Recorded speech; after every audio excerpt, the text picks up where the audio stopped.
গত 12ই ফেব্রুয়ারি জাতীয় ত্রয়োদশ জাতীয় ইলেকশন এবং পার্লামেন্টারি ইলেকশন এবং রেফারেন্ডাম অনুষ্ঠিত হলো।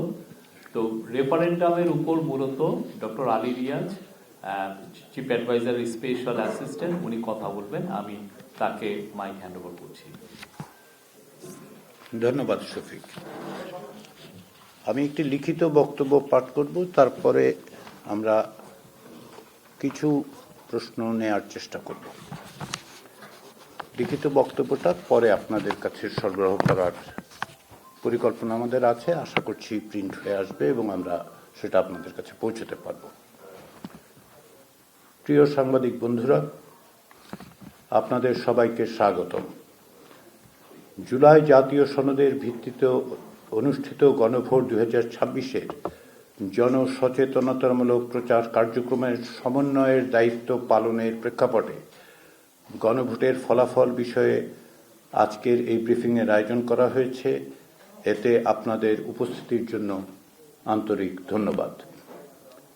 12ই ফেব্রুয়ারি অনুষ্ঠিত গণভোটে বিপুল সংখ্যাগরিষ্ঠ ভোটার হ্যাঁ ভোটে ভোট দিয়ে একে জয়যুক্ত করেছেন। নির্বাচন কমিশনের দেয়া হিসেব অনুযায়ী গণভোটে ভোট দিয়েছেন 7,76,95,023 জন ভোটার, যা মোট ভোটের প্রায় 60.84%। এর মধ্যে 4,82,660,000 জন হ্যাঁ ভোট দিয়েছেন, যা কাস্ট হওয়া মোট ভোটের 68.06%। না ভোট দিয়েছেন 2,20,71,726 জন ভোটার, যা কাস্ট হওয়া ভোটের প্রায় 31%। লক্ষণীয় যে ভোটারদের 60%-এরও বেশি গণভোটে অংশ নিয়েছেন এবং তা জাতীয় সংসদের নির্বাচনের চেয়েও 1% বেশি। বাংলাদেশের নাগরিকরা অত্যন্ত সুস্পষ্ট এবং দ্বিধাহীনভাবে জুলাই জাতীয় সনদের সংবিধান সংস্কারের প্রস্তাবসমূহের অনুকূলে তাদের রায় দিয়েছেন। এই রায় থেকে এটা স্পষ্ট যে বাংলাদেশের নাগরিকদের বৃহদাংশ আর পুরনো ব্যবস্থায় ফিরে যেতে বা স্থিতাবস্থা বহাল রাখতে চান না। তারা চান পরিবর্তন, রাষ্ট্র ব্যবস্থায় সংস্কার। মাননীয় প্রধান উপদেষ্টা গণভোটের প্রাক্কালে জাতির উদ্দেশ্যে বলেছিলেন, একটি জাতীয় রূপান্তর কখনোই একক সিদ্ধান্ত বা একক শাসনের মাধ্যমে টেকসই হবে না। জনগণই রাষ্ট্রের প্রকৃত শক্তি। পরিবর্তনের চূড়ান্ত বৈধতা আসে জনগণের সম্মতি থেকেই। তাই দেশের ভবিষ্যৎ দিক নির্দেশনা নির্ধারণে জনগণকে সরাসরি সিদ্ধান্ত গ্রহণের সুযোগ দেয়াই হল গণতান্ত্রিক পথের মূল ভিত্তি।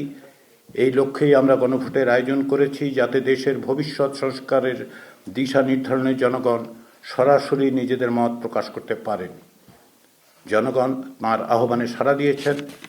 সংস্কারের পক্ষে জনরায় এসেছে। গণভোটে দেয়া জনগণের রায়কে কেবল সংখ্যার বিবেচনায় দেখলেই হবে না। জনগণের এই রায় হচ্ছে 2024 সালের জুলাই আগস্টের গণ অভ্যুত্থানে যারা প্রাণ দিয়েছেন, যারা আহত হয়েছেন, যারা অকুত ভয়ে লড়াই করেছেন, তারা আমাদের ওপর যে দায়িত্ব অর্পণ করেছেন তার স্বীকৃতি। তাদের দেয়া দায়িত্ব পালনের জন্য জনগণের অঙ্গীকার।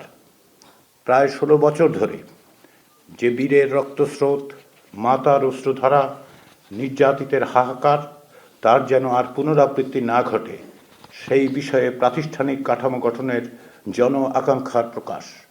সার্বভৌম জনগণের অভিপ্রায়ের যে প্রকাশ ঘটেছিল 2024 সালের গণ অভ্যুত্থানের মধ্য দিয়ে, তাই পুনর্বার এই রায়ে প্রকাশিত হল।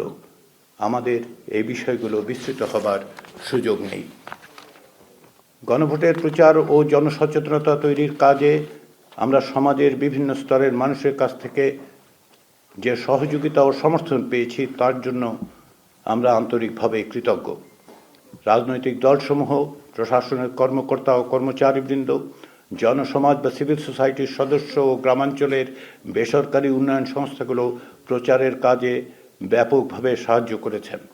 আমি বিশেষ করে উল্লেখ করতে চাই জুলাই শহীদদের পরিবার, জুলাই যোদ্ধা, জুলাই রাজবন্দী, বৈষম্য বিরোধী ছাত্র আন্দোলন, সুশাসনের জন্য নাগরিক সুজন, চাকুরিতে বয়সসীমা বৃদ্ধি, সাধারণ শিক্ষার্থীদের কথা তাঁরা স্বতঃপ্রণোদিত হয়ে সংগঠিতভাবে প্রচার চালিয়েছেন। আমাদের দপ্তরের কর্মচারী ও কর্মকর্তারা অত্যন্ত নিষ্ঠার সঙ্গে অকুণ্ঠ চিত্তে অতিরিক্ত সময় এবং শ্রম দিয়েছেন। এর পাশাপাশি ব্যক্তিগত উদ্যোগে অফলাইনে অনলাইনে অসংখ্য মানুষ প্রচার চালিয়েছেন। তাদের সকলের কাছে আমরা আন্তরিকভাবে কৃতজ্ঞ। সংস্কৃতি বিষয়ক উপদেষ্টা মোস্তফা ফারুকীর নেতৃত্বে তার সহযোগীরা প্রচার ভিডিও তৈরির মাধ্যমে অনলাইনে ভোটারদের উদ্বুদ্ধ করেছেন এবং ভোটের গাড়ির মাধ্যমে তা গ্রামান্তরের মানুষের কাছে সেই বার্তা পৌঁছে দিয়েছেন। তাদের এই প্রচেষ্টা ছিল অভূতপূর্ব এবং অভাবনীয়। তাতে জনগণের যে ব্যাপক সাড়া পাওয়া গেছে তার জন্য আমরা সকলকে ধন্যবাদ জানাই। আমরা মিডিয়া কর্মীদের কাছে, সাংবাদিকদের কাছে আন্তরিকভাবে কৃতজ্ঞ। আপনারা গণভোটের খবর ঘরে ঘরে পৌঁছে দিয়েছেন, আমাদের কাজের দুর্বলতার দিকে মনোযোগ আকর্ষণ করেছেন এবং আমাদের সাফল্যের দিক তুলে ধরেছেন। যারা গণভোটের প্রক্রিয়া পদ্ধতি নিয়ে আমাদের কাজের সমালোচনা করেছেন, আমরা তাদের কাছেও কৃতজ্ঞ। সকলের কণ্ঠস্বর, ইতিবাচক এবং নেতিবাচক সকল কিছুই একটি গণতান্ত্রিক সমাজে অপরিহার্য অঙ্গ। গণভোটের মধ্য দিয়ে সংস্কারের ব্যাপারে যে সুস্পষ্ট গণরায় প্রকাশিত হয়েছে তা বাস্তবায়নের দায়িত্ব রাজনৈতিক দলসমূহের। রাষ্ট্র সংস্কারের ব্যাপারে সকল রাজনৈতিক দল অঙ্গীকারাবদ্ধ।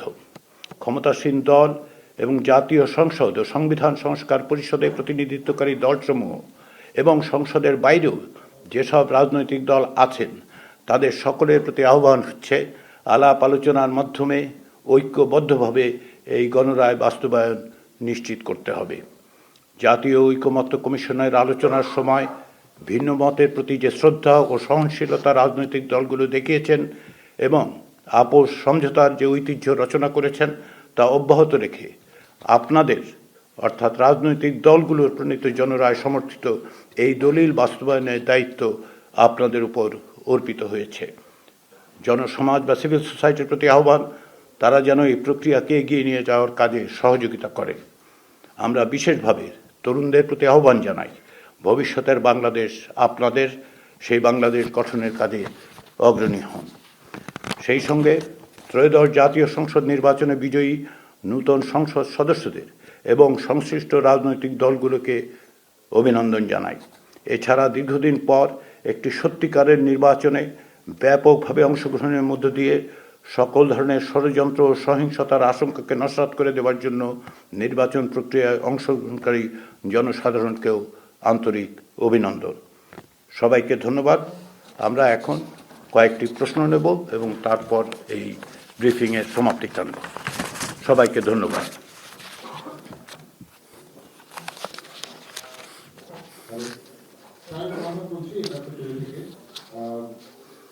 একটা বিষয় শুধু জানতে চাই যে জাতীয় নির্বাচনে 7% কম ভোট পড়েছে, কিন্তু গণভোটে 7% বেশি, অর্থাৎ 7.2% ভোট লাগে। এটা কিন্তু অস্বাভাবিক আপনার কাছে বা আপনাদের কাছে মনে হয় কিনা যে জাতীয় নির্বাচনে ভোট পড়লে এত কম কিন্তু গণভোটে ভোটটা পড়লে বেশি, এমন মনে হচ্ছে? বা আমার কাছেও একটু কনফিউজ লাগে, আপনাদের কাছে লাগে কিনা? না, আমাদের কাছে মোটেই কনফিউশন হয় না দুটো কারণে। এটার একটা ব্যাখ্যা ইসির পক্ষ থেকে আমার জানা মতে ইসির সচিব আক্তার আহমেদ দিয়েছেন। এখন পর্যন্ত জাতীয় সংসদের নির্বাচনের যে সংখ্যা এবং হার দেখানো হচ্ছে সেটা সবগুলো আসনের নয়। এখন পর্যন্ত 3টি আসনের যুক্ত করা হয়নি, 297টি। ফলে এটা যুক্ত করলে সম্ভবত প্রায় নিশ্চিতভাবে বলা যায় যে আসলে জাতীয় সংসদের নির্বাচনের ভোটের হার বাড়বে। এটা হচ্ছে একটা। দ্বিতীয় হচ্ছে অনেকের ক্ষেত্রে, এটা আমরা অনেকের ক্ষেত্রে দেখেছি যে তারা নির্বাচনে ভোট দিতে এসে কেবলমাত্র গণভোটে ভোট দিয়েছেন, অন্য ভোটে কোনো ভোট দেন, এরকম হয়েছে। ফলে এটা খুব অস্বাভাবিকতা, এবং এটা অস্বাভাবিক বলে বিবেচিত হতো যদি আপনি 30-40% ব্যবধান দেখতে পাতেন। 2-1% ব্যবধান, বিশেষ করে 3টি আসনের যখন, আমার ধারণা যে 300 আসনের যখন ফলাফল বেরোবে, অন্ততপক্ষে 299টি আসনের ফলাফল বেরোলে হয়তো এটাই দেখা যাবে যে প্রায় সমান বা হয়তো একটু বেশিও হতে পারে সংসদ নির্বাচনের ভোটে।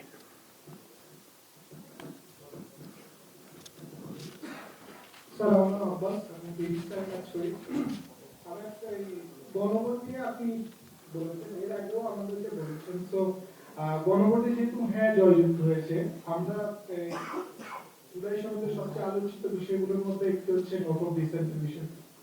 তাহলে আপনি যে আগে বলেছেন যে যে দলই ক্ষমতায় আসবে তাদেরকে নোট অফ ডিসেন্ট সহ বাস্তবায়ন করতে হবে, গণভোটের এই জিতার পরে আপনি এই বিষয়টা আরেকটু স্পষ্ট করবেন কিনা, নোট অফ ডিসেন্ট বিষয়ে, বা এই ডুয়েল পার্লামেন্টের ডুয়েল রোলটা কখন থেকে শুরু হবে, বা এটা কি সরকার গঠনের পর হবে কিনা, বা এটা একটু যদি আবার বলেন।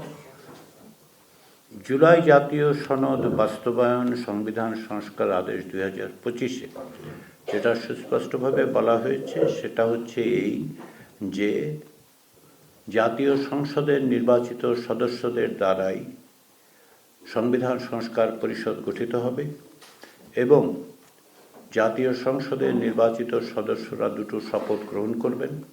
একটি হচ্ছে জাতীয় সংসদের সদস্য হিসেবে এবং আরেকটি হচ্ছে সংবিধান সংস্কার পরিষদের সদস্য হিসেবে। সংবিধান সংস্কার পরিষদের মেয়াদ হিসেবে ওই আদেশে 180 দিনের কথা সুস্পষ্টভাবে বলা হয়েছে।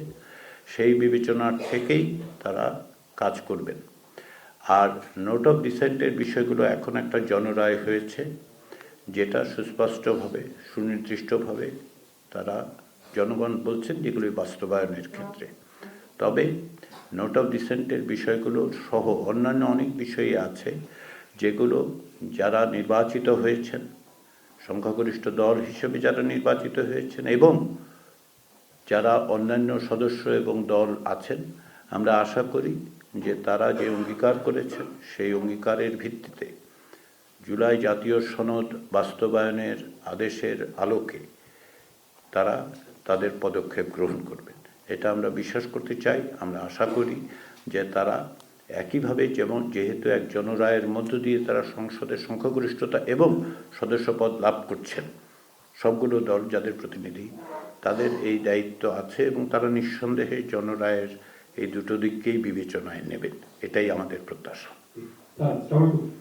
আমি আজকে পত্রিকা গণভোটের প্রশ্নের উচ্চকক্ষ ছিল সংগ্রামী দলকে, কিন্তু আমাদের যে বিজয়ী রাজনৈতিক দল তাদের আসনের অনুপাতে উচ্চকক্ষ। এক্ষেত্রে আসলে কি মানে ওনার নিশ্চয়তা ছিল যে আসনের অনুপাতে উচ্চকক্ষ? বাংলাদেশ জাতীয়তাবাদী দলের পক্ষ থেকে দেয়া ম্যানিফেস্টোতে যেটা বলা হয়েছে সেটা হচ্ছে যে তারা আসন অনুপাতে, এটা তারা জাতীয় ঐক্যমত্য কমিশনের আলোচনার সময় বলেছেন। এটা একটি রাজনৈতিক দলের অবস্থান এবং ম্যানিফেস্টো, তারা সেটি তাদের ম্যানিফেস্টোতে প্রকাশ করেছেন। ফলে আমরা যেভাবে বিবেচনা করছি এটা তাদের দলগত অবস্থান। এখন জনরায় তারাও পেয়েছেন, একই সঙ্গে গণভোটেও যেটা বিধৃত হয়েছে সেটা ভিন্ন রকম। আমি বিশ্বাস করতে চাই যে রাজনৈতিক দলগুলো, বিশেষ করে যেহেতু আপনি বাংলাদেশ জাতীয়তাবাদী দল বিএনপির কথা উল্লেখ করেছেন, আমাদের মনে রাখতে হবে যে বাংলাদেশের রাজনীতিতে বিএনপি বিভিন্ন সময় বড় বড় ধরনের সংস্কারের ক্ষেত্রে অগ্রণী ভূমিকা পালন করেছেন। আমি এই বিষয়ে বিশেষভাবে উল্লেখ করতে চাই 1991 সালের নির্বাচনে যদিও জাতীয়তাবাদী দল সংসদীয় ব্যবস্থার কথা বলেননি, কিন্তু সংখ্যাগরিষ্ঠতা পাওয়া সত্ত্বেও সরকার গঠনের পরেও বাংলাদেশের মানুষের যেহেতু একটা আকাঙ্ক্ষা ছিল যে সংসদীয় ব্যবস্থায় প্রত্যাবর্তনে, সেক্ষেত্রে বাংলাদেশ জাতীয়তাবাদী দলের তৎকালীন প্রধানমন্ত্রী খালেদা জিয়ার নেতৃত্বের সরকার এবং সংসদ সেই বিষয়ে সংবিধানের সংশোধন করেছেন এবং গণভোটের মধ্য দিয়ে জনসম্মতি নিয়েছেন। আমরা এটাও দেখেছি যে বিভিন্ন সময় জুলাই গণঅভ্যুত্থানের আগের থেকে বিভিন্ন রাজনৈতিক দল, বিশেষ করে জাতীয়তাবাদী দল, তাদের সংস্কারের কর্মসূচি দিয়েছিলেন, অর্থাৎ সংস্কার করার বিষয়ে তাদের অঙ্গীকার সুস্পষ্ট। এবং বিএনপি অতীতেও যখন ক্ষমতায় থেকেছে বড় বড় ধরনের সংস্কার প্রক্রিয়ায় তারা অগ্রণী ভূমিকা পালন করেছেন। আলাপ আলোচনার মধ্য দিয়ে সেই জায়গায় তারা এসেছেন, তাদের অবস্থান সংস্কারের পক্ষে। ফলে আমাদের বিশ্বাস যে আলাপ আলোচনার মধ্যে জনরায়ের ভিত্তিতে অন্যান্য দলগুলোর সাথে আলোচনা, জনসমাজের আকাঙ্ক্ষা, সমস্ত কিছু বাংলাদেশ জাতীয়তাবাদী দলের নেতৃবৃন্দ বিবেচনায় নেবেন। কাউন্টার আমি রিফাত প্লিজ এই পাশের একটা কোশ্চেন নেই, এইদিকের একটা কোশ্চেন নেই, ওইখান থেকে 4-5টা কোশ্চেন, 3টা কোশ্চেন হয়েছে। ওনাকে কি একটু মাইক্রোফোন দেওয়ার ব্যবস্থা করা যায়? জি যাচ্ছে ওইদিকে। ওকে, না, অন্যটা রেকর্ড করছে, সম্ভবত তাদের সুবিধা হবে। একটু একটু অপেক্ষা করুন, একটু হয়তো নিয়ে আসছে। ধন্যবাদ স্যার। আমার নাম মোহাম্মদ আলী আসগর, আমি দেশ কানুনে কাজ করি। স্যার, একটা বিষয়ে জুলাই সনদের যে কমেন্টারি বক্স আছে সেখানে কিন্তু বলা আছে যে যদি কোনো সংখ্যাগরিষ্ঠ দল এককভাবে সংখ্যাগরিষ্ঠতা পায় তাহলে তাদের মতো করে সংস্থাগুলোর ব্যবস্থা নিতে পারবে। যেহেতু বিএনপি অনেক বিষয়ে আপত্তি দিয়েছে, তো তারা গণভোটের মধ্যেই সেই নিজেদের মতো করে পরিবর্তনের সুযোগ পাচ্ছে। এখানে গণভোট দিতেও কি কোনো প্রভাব ফেলতে পারবে? ধন্যবাদ স্যার। আমি আবারও বক্তব্যটা বলি, তাহলে বোধহয় বুঝতে সুবিধা হবে। সেটা হচ্ছে, গণভোটের যে প্রস্তাব উপস্থাপন করা হয়েছিল সেগুলোর ভিত্তিতেই জনরায় একভাবে এসেছে। এবং আমি একটু আগেই যেভাবে বলেছি, বাংলাদেশ জাতীয়তাবাদী দল সবসময় অ্যাডাপ্টেবিলিটি দেখিয়েছে এবং তারা তাদের মতো করে যেমন অগ্রসর হয়েছে, তারা আসলে জনগণের আকাঙ্ক্ষার প্রতিফলন ঘটানোর জন্য অগ্রণী ভূমিকাই পালন করেছে বিভিন্ন সময়। ফলে আমরা আশা করতে পারি যে তারা এইগুলো বিবেচনায় নিয়েই তারা দেশ শাসনের ক্ষেত্রে এবং সংবিধান সংস্কারের ক্ষেত্রে অগ্রসর হবে।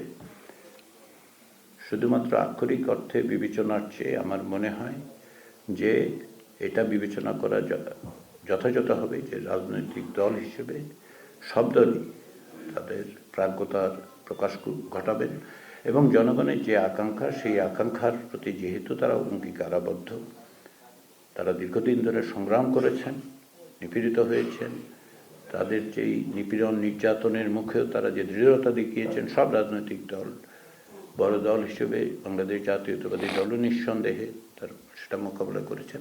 আমাদের আশা বিশ্বাস যে তারা এগুলিকে বিবেচনায় নেবেন। চূড়ান্ত কথাটা বলার জন্য সময় এখনো আসেনি, কারণ প্রক্রিয়াটা মাত্র শুরু হচ্ছে।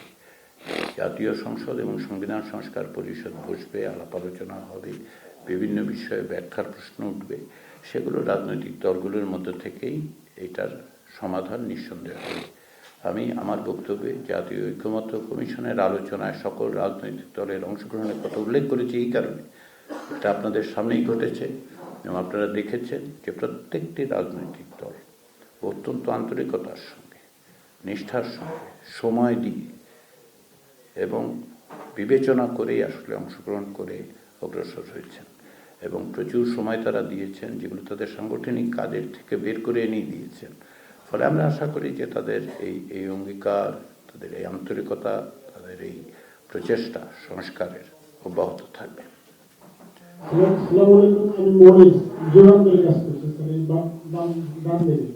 ডান দিকে। ও আচ্ছা, আপনি ক্যামেরার পিছন থেকে কথা বলছেন, সেজন্য আড়াল করে ফেলছি মনে হয়। মাইক্রোফোনটা আরেকটু দূরে রাখেন। হ্যাঁ, আমি যেটা বলতে চাই স্যার, আপনি তো সনদ বাস্তবায়নের বিষয়টি আপনার বক্তব্য যেটা বিএনপির মার্চের উপর ছেড়ে দিলেন এটা, কিন্তু গণভোটে হলো যে পেয়ার পদ্ধতিতে উচ্চকক্ষ গঠন বিএনপি বলতেছে আসন ভিত্তিক, এটা আইনগতভাবে মানতে বাধ্য কিনা গণভোটে যেটা উঠে গেছে। গণভোটের মধ্য দিয়ে জনরায় প্রকাশিত হয়েছে, মানুষের সুস্পষ্ট যে অঙ্গীকার সেটা হয়েছে। আমি এটা আমার বক্তব্যে উল্লেখ করেছি যে এটা কেবল সংখ্যার বিবেচনায় নয়, এটাকে দেখতে হবে যে বাংলাদেশের গণ অভ্যুত্থানে যারা অংশগ্রহণ করেছেন, আগে নিপীড়িত হয়েছেন, তাদের আইনি বিষয়ের দিক থেকে যদি আপনি বলেন, সেটা হচ্ছে যে সার্বভৌম জনগণের অভিপ্রায়ের অভিব্যক্তি হিসেবেই এই গণভোট অনুষ্ঠিত হয়েছে। ফলে রাজনৈতিক দল, শুধুমাত্র বাংলাদেশ জাতীয়তাবাদী দলের কথা আপনারা বারবার বলছেন, আমি মনে করি সকল রাজনৈতিক দলেরই এই ব্যাপারে নৈতিক এবং রাজনৈতিকভাবে তাদের এক ধরনের দায়বদ্ধতা আছে এবং সেই দায়বদ্ধতাটা তারা বাস্তবায়নের ক্ষেত্রে কাজে লাগাবেন। আর একটা দুটো কোশ্চেন নিয়ে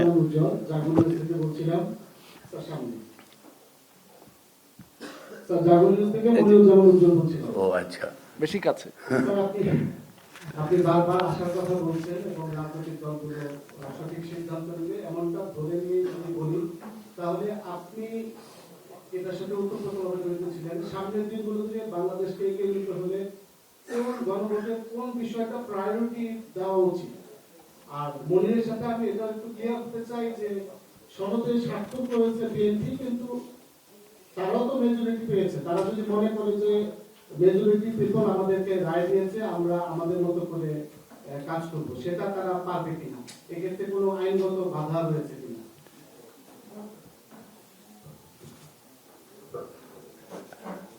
আইনগত বিবেচনার চেয়েও রাজনীতিতে প্রথম এবং প্রধান বিবেচনাটা আপনাকে রাজনৈতিকভাবেই করতে হবে।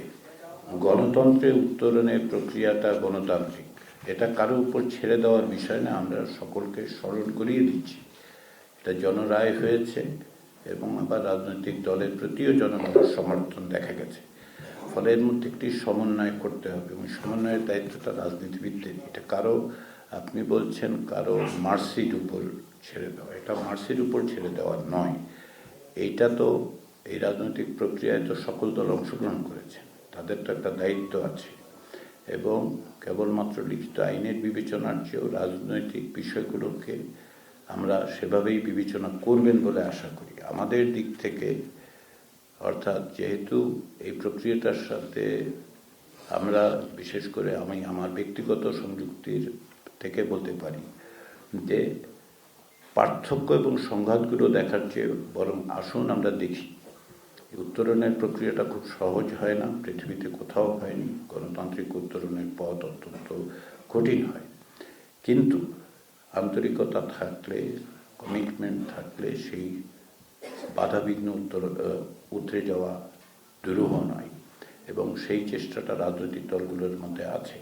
আমরা কেবলমাত্র পার্থক্য, সংঘাত, সম্ভাব্য সংকটের বিবেচনা না করে সেগুলোর বিষয়গুলোকে মাথায় রাখলেও আমরা যেন চেষ্টা করি গণমাধ্যম হিসেবে, সিভিল সোসাইটি হিসেবে, অন্যান্য রাজনৈতিক দলগুলোর সম্মিলিত প্রচেষ্টায় গণতান্ত্রিক উত্তরণের ক্ষেত্রে সেগুলোকে বাস্তবায়নের কথা। প্রায়োরিটির কথা আপনি বলছিলেন, প্রকৃতপক্ষে এই প্রায়োরিটিটা নির্ভর করবে যে কীভাবে কাজটা অগ্রসর হচ্ছে।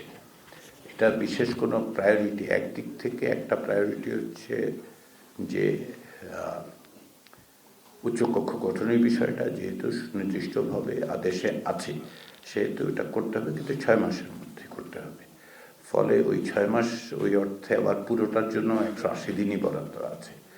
ফলে প্রায়োরিটিটা নির্ধারিত হবে যারা এই উদ্যোগটা নেবেন, ক্ষমতাসীন দল এবং রাজনৈতিক দলগুলোর আলাপ আলোচনার মধ্যে দিয়ে এই বিশেষ একটি ধারা, একটি অনুচ্ছেদে, একটি পদক্ষেপ আসলে এইভাবে প্রায়োরিটি হিসেবে নির্ধারণ করা যাবে কিনা এ বিষয়ে ব্যক্তিগতভাবে আমার একটু সংশয় আছে। এগুলো একটা কম্পোজিট বিষয়, পারস্পরিকভাবে পরস্পরের সাথে সঙ্গতি রেখেই কাজগুলো অগ্রসর করতে হবে। এবং সেটা আমরা মনে করি যে সংবিধান সংস্কার পরিষদ সেই কাজে অগ্রসর হবেন এবং অবশ্যই জাতীয় সংসদ যেহেতু একই সঙ্গে দেশ শাসন পরিচালনা, বাজেট প্রণয়ন থেকে শুরু করে প্রত্যেকটা পদক্ষেপ নেবেন দেশ শাসন, সেক্ষেত্রে এই ধরনের সমন্বয় করতে হবে কাজগুলোর। সঞ্জিতা, এই যে বিএনপি বিদেশের জাতীয় নির্বাচনে আবার বলা হচ্ছে যে গণভোট দিতে হ্যাঁ ভোট দিতেছে, সেক্ষেত্রে অন্তর্বর্তী সরকারের যে দীর্ঘকালীন যে একটা সংস্কার চেষ্টা ছিল, অনেক সমালোচনা বাধ্যতার কাছে চালিয়ে গেছে, সেক্ষেত্রে অন্তর্বর্তীকালীন সরকারও গণভোটের মাধ্যমে নিজেদের জয়টা নিশ্চিত করেছে। সমালোচনার জায়গাগুলোতেও তারা যে সুযোগ ছিলেন, এটা তাদের এটা আপনি মনে করেন কিনা? একটা ছোট্ট পপুলার টপিক, সেটি হচ্ছে এই যে নতুন সরকার গঠিত হচ্ছে, সেখানে প্রধান উপদেষ্টা ডক্টর মোহাম্মদ ইউনূস বা আলী রিয়াদ এনাদের কোনো ভূমিকা বা তৎপরতা থাকবে কিনা, তাদেরকে আমরা নতুন কোনো রোলে দেখতে পাবো কিনা, এই ধরনের একটা গুঞ্জন আছে। আর পরিষ্কার হয় আপনি প্রশ্নে যাওয়ার আগে আমি আগের প্রশ্নটা একটু আমার মনে হয় ক্লিয়ার করা দরকার। ধন্যবাদ সবাইকে। এই প্রশ্নটা ঘুরে ফিরেই সবার কাছ থেকে আসছে যে পলিটিক্যাল পার্টিগুলোর নিজস্ব একটা ম্যানিফেস্টো তারা দিয়েছে এবং যারা সংখ্যাগরিষ্ঠতা পেয়েছে, তো সেই ম্যানিফেস্টোটা ইন এ সেন্স জনগণ কর্তৃক অনুমোদিত হয়েছে। পাশাপাশি আবার গণভোটও হয়েছে এবং গণভোটও উত্থাপিত বিষয়গুলো অনুমোদিত হয়েছে। এখন কোনটা অগ্রাধিকার পাবে? এক্ষেত্রে একটা বিষয় যে দেখুন, প্রত্যেকটা পার্টি তাদের নির্বাচনী ইশতেহার ঘোষণা করেছে এবং অ্যাপারেন্টলি সেটা যারা সংখ্যাগরিষ্ঠতা পেয়েছে তারা জনগণ কর্তৃক তাদের ইশতেহার অনুমোদিত হয়েছে। এটাই ধরে নেওয়া স্বাভাবিক বা এটাই বাস্তব। কিন্তু আমরা জানি যে গণভোটে কি বিষয় উত্থাপন করা হয়েছিল, জনগণের সামনে কি প্রশ্নটা রাখা হয়েছিল যে আমাদের বিদ্যমান সংবিধানের বড় রকমের সংস্কার প্রস্তাব, প্রায় 48টি সুপারিশ বিভিন্ন ক্যাটাগরিতে, 4টি ক্যাটাগরিতে জনগণের সামনে উত্থাপন করা হয়েছে এবং আমরা দেখেছি জনগণ সেটা অনুমোদন করেছে। এখন রাজনৈতিক দলগুলো তারা নিজেদের ইশতেহার দিয়েছে, এটা যেমন সত্য, একই সঙ্গে আমরা দেখেছি যে বাংলাদেশ জাতীয়তাবাদী দলের চেয়ারম্যান, বাংলাদেশ জামাত ইসলামের আমির, ন্যাশনাল সিটিজেন পার্টির আহ্বায়ক, তারা প্রত্যেকেই এবং এই দলগুলোর দ্বিতীয় প্রধান নেতা, তৃতীয় প্রধান নেতা বা বিভিন্ন পর্যায়ের নেতারা, তারা প্রত্যেকেই জনগণের প্রতি গণভোটে হ্যাঁ ভোট দেওয়ার জন্য আহ্বান জানিয়েছেন। সুতরাং গণভোটে যে হ্যাঁ জয়ী হয়েছে, এটা তো কেবলমাত্র সরকারের এজেন্ডা না, এটা রাষ্ট্রের এজেন্ডা এবং সেই হিসাবে সরকার, রাজনৈতিক দলগুলো যারা ভোটে অংশগ্রহণ করেছে প্রত্যেকের এজেন্ডা। এখন ইশতেহারের মধ্য দিয়ে মানুষ যেটা অনুমোদন করেছে সেটা কিছুটা পরোক্ষ, কিন্তু গণভোটের মধ্য দিয়ে সংবিধানের বড় রকমের সংস্কারের যে প্রস্তাব, সেটা দেশের জনগণ সরাসরি সেটাকে অনুমোদন করেছে এবং সেটা সরকারের পক্ষ থেকে জনগণের তরফে উত্থাপিত এবং সকল রাজনৈতিক দল কর্তৃক সমর্থিত প্রস্তাব সমূহ। এটা আমার কাছে মনে হয় যে এভাবে দেখা যেতে পারে। ধন্যবাদ। আপনার দুটো প্রশ্নের একটা হচ্ছে এই যে এটা সরকারেরও মানে অবস্থানকে ভ্যালিডেট করলো কিনা, আমরা সেভাবে দেখছি না। আমরা এভাবে দেখছি না এই কারণে যে এটা সরকারের এজেন্ডা নয়। সরকারের পক্ষ থেকে কমিশন গঠন, ঐকমত্য কমিশন হচ্ছে প্রক্রিয়াটাকে সহজতর ফ্যাসিলিটেট করা। এই এজেন্ডা রাজনৈতিক দলের, সকল 30টির বেশি রাজনৈতিক দল ও জোটের সঙ্গে দীর্ঘ আলাপ আলোচনার মধ্য দিয়েই আসলে সনদ তৈরি হয়েছে এবং সেগুলো বাস্তবায়ন করার জন্য গণভোটে, যেটা মনির হায়দার উল্লেখ করলেন, সকল রাজনৈতিক দল সুস্পষ্টভাবে তাদের শীর্ষ পর্যায় থেকে জনগণের প্রতি আহ্বান জানিয়েছে। ফলে এটাকে আমরা জনরায় হিসেবে দেখব, গণতন্ত্রের আকাঙ্ক্ষা হিসেবে দেখব, সংস্কার, রাষ্ট্র সংস্কারের জন্য জনগণের অভিপ্রায়ের অভিব্যক্তি হিসেবে দেখব। সরকারের এজেন্ডা সকলে সমর্থন করেছে, এভাবে আমরা বিবেচনা করব না। দ্বিতীয় প্রশ্নটি হচ্ছে অধ্যাপক মোহাম্মদ ইউনুস, বা আপনি আমার নাম উল্লেখ করেছেন, ভবিষ্যতে অধ্যাপক মোহাম্মদ ইউনুসের কথাটা ইউনুস স্যার বলতে পারবেন। উনি আগে যেগুলো বলেছেন সেটা আমরা জানি। তিনি বলেছেন যে ভবিষ্যতে তিনি তার আগের দায়িত্বে চলে যেতে চান। কিন্তু আমার কথা হচ্ছে যে আমি সুস্পষ্টভাবে, যেটা আমার ব্যক্তিগত অবস্থান হচ্ছে, আমি আমার পেশায় ফিরে যেতে চাই খুব শিগগির, এবং সেটাই আমার ইচ্ছা, আগ্রহ, এবং আমি সেই দায়িত্ব পালনে যত দ্রুত সম্ভব প্রত্যাবর্তনের জন্য প্রস্তুতি নিচ্ছি। আমরা আর দুটা কোশ্চেন নিব, please.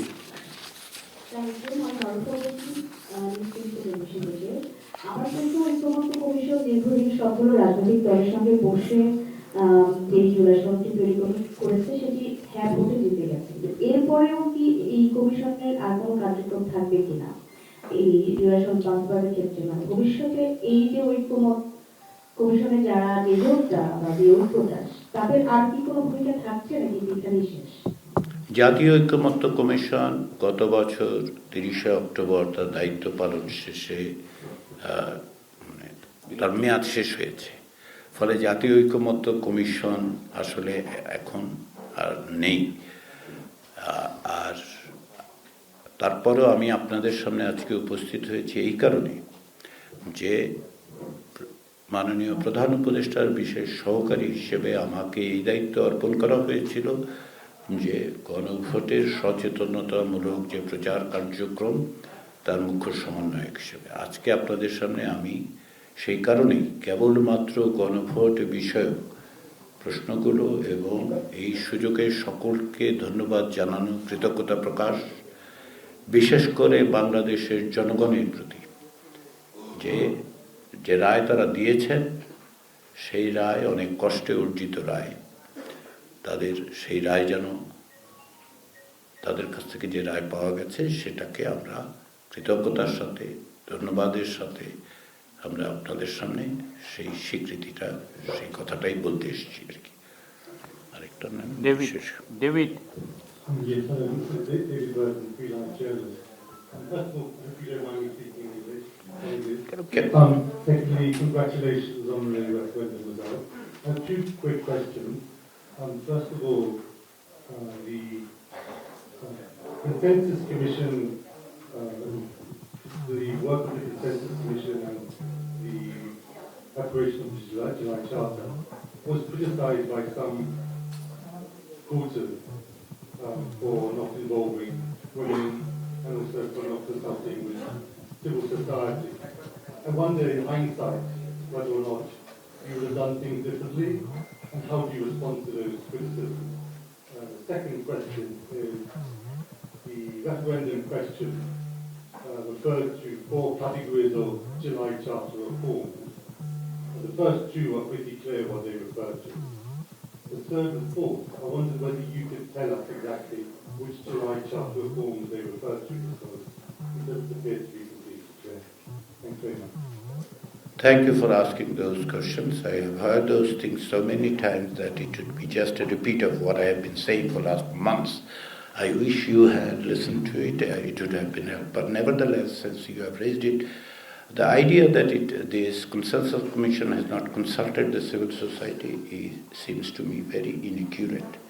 Because, take for example the commission that I headed, the Constitution Reform Commission, consulted with civil society members, civil society organization, professional organization, individuals who are considered to be members of the civil society, including editors and journalists, journalist union representatives, even including tea workers union. And then we had 2 other things which involved the people. That is, we had a survey, household survey, of 46,000 plus households in Bangladesh. We need to consider people as a part of the civil society. Then, beyond that, we opened a website asking for comments. In some cases, people have drafted a new constitution and sent it. The response was 50,000 plus after we cleared some of the repeat. So basically, roughly 100,000 people were directly involved. And then 50 plus organizations were consulted. And based on that, the reform recommendations were made. To my understanding, similar process or pretty much similar process have been followed by some other reform commission. So the understanding and apparent allegations that the civil society was not involved in Consensus Commission deliberation seems to be inaccurate. Besides, when the Consensus Commission was appointed, the terms of reference were very clear from the government, that it would consult political parties and forces with regard to the reforms. So within that TOR, we have engaged the political parties and alliances on a 3 stages. So that is how we concluded, and we means, in this instance, we means the political parties, alliances, and the Consensus Commission. Having said that, let me come to the second point that is there about the third and fourth issues. The referendum had put out 48 issues, and 2 were very categorical, 2 sets were very categorical. For example, if you take one, number one, you would see that one or two state institutions have been referred to, and then say like, because that is there. Number three has been mentioned about several of those options. If I have to go through those, it will take time, but I would request you to read the remainder of those proposals. If you take the second one, it is very specific with respect to upper house. So the third one involves those which are excluded from first and second, and that is delineated in the charter itself. And the fourth one is that there are other issues that the political parties would be addressing as they have made pledges. So that is how it has been framed. I hope that responds to your question, and I think that brings us to an end of this. সবাইকে ধন্যবাদ। আমি আবারও ব্যক্তিগতভাবে এখানে শুধুমাত্র মুখ্য সমন্বয়ক হিসেবে নয়, আপনারা আমাকে সুযোগ দিলে আমি ব্যক্তিগতভাবে দুটো কথা বলতে চাই। 2024 সালের অক্টোবর থেকে রাষ্ট্র সংস্কার প্রক্রিয়ায় মাননীয় প্রধান উপদেষ্টার আহ্বানে সাড়া দিয়ে এবং জুলাই গণ অভ্যুত্থানের নেতৃত্বে যারা ছিলেন তাদের অনুরোধের পরিপ্রেক্ষিতে আমি কিছু দায়িত্ব পালন করার সুযোগ পেয়েছি। বাংলাদেশে একটি গণতান্ত্রিক উত্তরণের জন্য ব্যক্তিগতভাবে আমি দীর্ঘ সময় ধরে আমার সীমিত সাধ্য দিয়ে চেষ্টা করেছি, এবং তারই অংশ হিসেবেই আমাকে যখন এই সুযোগ দেওয়া হয় আমি সেই সুযোগটি গ্রহণ করেছি, এবং আমি এই জন্য অত্যন্ত গর্বিত। আমি সকলের কাছে কৃতজ্ঞ যে আমার এইরকম একটি ঐতিহাসিক প্রক্রিয়ায় সামান্য অবদান রাখার সুযোগ আমার তৈরি হয়েছিল, এবং এই প্রক্রিয়ায় আমি যে সহযোগিতা সকলের কাছ থেকে পেয়েছি ব্যক্তিগতভাবে আমি তার জন্য সেজন্য সকলের কাছে কৃতজ্ঞ। বিভিন্ন রকম আলাপ আলোচনা সমালোচনা সমস্ত কিছুই আমাকে সহযোগিতা করেছে, এবং যে সমস্ত কমিশনে আমি কাজ করেছি সে সমস্ত সহযোগীরা আমার সাথে যে সমস্ত কর্মকর্তা কর্মচারীরা কাজ করেছেন তাদের প্রত্যেকের সহযোগিতার মধ্য দিয়ে আমার পক্ষে এই দায়িত্ব পালন করা সম্ভব হয়েছে। সেক্ষেত্রে আমার সীমাবদ্ধতার জন্য আমি ক্ষমা প্রার্থী, কিন্তু আপনাদের সকলের সহযোগিতার জন্য আমি কৃতজ্ঞ। আমি বিশেষভাবে কৃতজ্ঞ গণমাধ্যম এবং গণমাধ্যমের সাংবাদিকদের কাছে। আপনারা এই প্রক্রিয়ায় শুধু ব্যক্তি হিসেবে নয়, প্রক্রিয়ায় আপনারা যে ভূমিকা রেখেছেন, আমি আশা করি ভবিষ্যতে স্বচ্ছতা জবাবদিহিতা এবং গণতান্ত্রিক একটি রাষ্ট্র গঠনের জন্য যে প্রক্রিয়ায় তাতে আপনারা একইভাবে যুক্ত থাকবেন। আমার ব্যক্তিগত জায়গা থেকে আমি আপনাদের সকলকে আন্তরিকভাবে ধন্যবাদ জানাচ্ছি। ধন্যবাদ। আমাকে তো দেন একই লাইনে সুযোগটা নেই। আমার একটু বেশি রিয়াজ ভাই শেষে যে কথাগুলো বললেন একই লাইনে আমার বেশি বলা দরকার এই কারণে যে আমি যেহেতু একজন সাংবাদিক, শফিক ভাইয়ের ক্ষেত্রে এটা প্রযোজ্য। যদিও সরাসরি সংবাদ মাধ্যমের সঙ্গে কাজ নয়, কিন্তু এমন একটা এজেন্ডা নিয়ে যে কাজে যুক্ত হয়েছিলাম বা আমাকে যুক্ত করা হয়েছিল, যে কাজটার সঙ্গে সংবাদ মাধ্যমের সংবাদ কর্মীদের খুব নিবিড় একটা কাজের সম্পর্ক তৈরি হয়েছিল গত 1 বছরের বেশি সময়ে। একজন নাগরিক হিসাবে তো বটেই, একজন সাংবাদিক হিসাবে এই ঐতিহাসিক প্রক্রিয়ার সঙ্গে যুক্ত হওয়াটা আমার জন্য খুবই সৌভাগ্যের এবং তৃপ্তির একটা ব্যাপার ছিল, কারণ আমি সাংবাদিকতার পাশাপাশি অ্যাক্টিভিজমে জড়িত ছিলাম। আমি এখন মাইক্রোফোনটা নিলাম এই সুযোগটা নেওয়ার জন্য যে আমি প্রতি মুহূর্তে অনুভব করি যে আমার ভাই বোনেরা যারা সাংবাদিকতার সূত্রে আমাদের এই কাজের সঙ্গে যোগাযোগ করেছিলেন, যুক্ত হয়েছিলেন, তাদের অনেকেরই টেলিফোন কল অনেক সময় আমি ধরতে পারিনি। পরবর্তীতে কাউকে হয়তো কল ব্যাক করে কথা বলেছি, কিংবা অনেক বেশি সময় নিয়ে কথা বলতে পারিনি। তা আমি সবার কাছে একেবারে আনকন্ডিশনাল ভালোবাসা সহ ক্ষমা চাই যে কেউ যদি আমার উপরে কোনো রকম মন খারাপ, মন কষ্ট বা কার মধ্যে কোনো দুঃখবোধ থাকে, আমি ক্ষমা চেয়ে নিচ্ছি। আমি আপনাদেরই লোক, আপনাদের হয়েই একটা ঐতিহাসিক কাজের সঙ্গে সম্পর্কে যুক্ত হয়েছিলাম।